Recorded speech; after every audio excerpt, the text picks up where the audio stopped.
بسم اللہ الرحمن الرحیم۔ ماہ مقدس جو کہ رحمتوں کا مہینہ ہے، برکتوں کا مہینہ ہے اور مغفرت کا مہینہ ہے، آج اختتام کو ہے۔ اب اس مہینے میں جو ہمیں سبق ملا ہے، بیسیکلی یہ ریہرسل تھی اگلے مہینوں کے لیے۔ آج میں نماز کا بھی پابند ہوں، روزے کا بھی پابند ہوں، میری آنکھ میں حیا بھی ہے، میرے دل میں دوسروں کے لیے محبت بھی ہے، غریبوں اور یتیموں کے لیے مدد کے لیے میرا ہاتھ بھی اٹھ رہا ہے۔ تو کم از کم یہ ہاتھ اگر آگے چلتا ہے تو میری جہاں میں نے فار ایور رہنا ہے وہاں کے لیے یہ بہتر ہے۔ اگر آج ماہ سیام کا اینڈ ہوا اور میری عبادات کا بھی اینڈ ہو گیا تو اٹس مین یہ پھر میری اداکاری کاؤنٹ ہوگی۔ اب نماز جو ہے، خالق نے قرآن پاک میں فرمایا ہے کہ جو نماز ہے وہ انسان کو بے حیائی اور بری باتوں سے روکتی ہے۔ اگر میں نماز پڑھتا ہوں اور مجھ میں وہ ساری چیزیں عادات بے حیائی کی ہیں، برائی کی ہیں، تو اس میں مجھے خود بھی سمجھ لینا چاہیے کہ شاید میں غلط ٹریک پہ ہوں۔ اب نماز کے پابندی تو میں کر رہا ہوں، مگر نماز جن چیزوں سے بچاتی ہے میں اس کے اوپر عمل نہیں کر رہا۔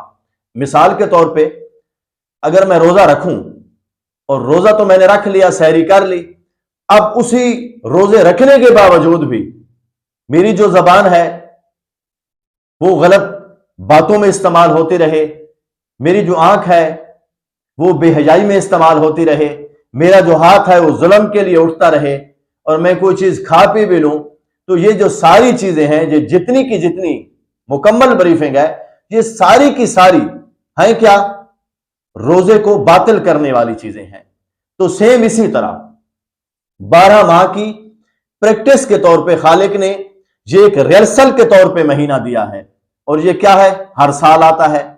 اب میں اس سے کتنا سبق لیتا ہوں، میرے محترم ناظرین اس سے کتنا سبق لیتے ہیں، ہمیں سوچنا بھی چاہیے اور عمل بھی کرنا چاہیے۔ اور اس پریکٹس سے، کیونکہ جو پریکٹس چل رہی ہے، اب اس میں جب سحری کے لیے اٹھتے ہیں تو یہ تہجد کا ٹائم ہوتا ہے، تہجد کی پریکٹس شروع، اور خالق کا اپنا ہی قانون ہے، اور ایسا قانون ہے کہ جو اس قانون اور قاعدے کے اوپر عمل کرتا ہے تو اس دنیا میں بھی اس کے لیے کامیابی ہے اور آگے بھی اس کے لیے کامیابی ہے۔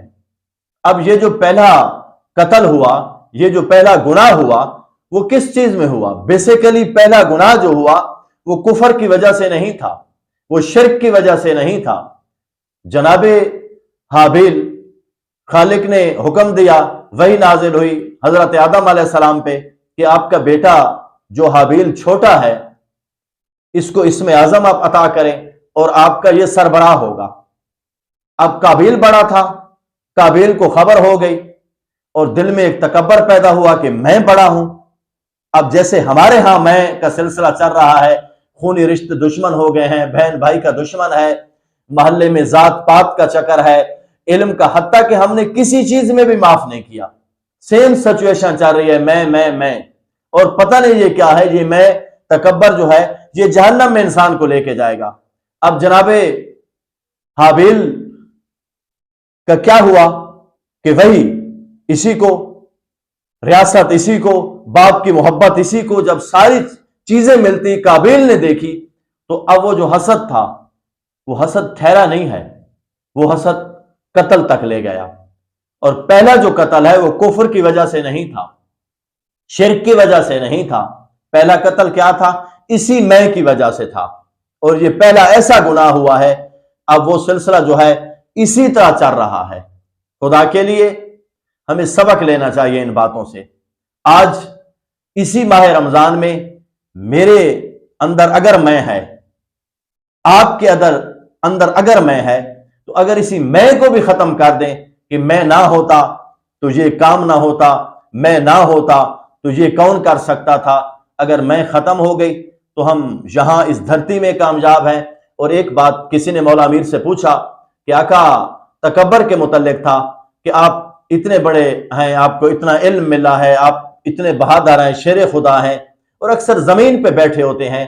تو مولا نے کہا کہ زمین پہ بیٹھا ہوا جو انسان ہے وہ کبھی گرتا نہیں ہے۔ بیسیکلی کیا تھا کہ اس میں کو ختم کرنا ہے۔ اگر میری اور آپ کی یہ میں ختم ہو گئی تو اس دھرتی، گھر، ماحول، ملک ہر جگہ امن آ جائے گا۔